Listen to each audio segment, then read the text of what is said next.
hiyo ngumi imekunjwa straight vizuri na imekuja imeland kwa simu ya suruali. Degrees, mikono imesimama mahali pale, mwili sasa inabadilika. Kama ulikuwa unakaa hivi, unanyorosha kifua, kichwa inaangalia 45 degrees up. Hii ndio position of attention. Position. Hii mikono inakazwa, make sure imelalia suruali ikiwa straight. Isiwe imebend somewhere else. Is that clear? Yes sir. Nataka kuona mikono.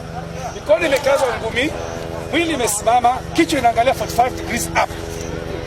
In the position of attention. You are in the position of attention. Point to note, common fault. Wakati mikono niliacha ikiwa hapa, sasa yako umeleta mbele. How will you look like ukiwa namna hii?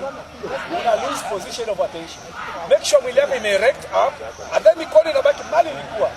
Ikiwa hapo ndo umekaza, kifua inatoka automatically. Is that clear? Yes sir. So miguu na mikono ikienda pamoja. Mwalimu peke yake nikiwa namna hii, sema standard is mikono inaenda nyuma na miguu inafungua 12 inches. Mguu gani inafungua?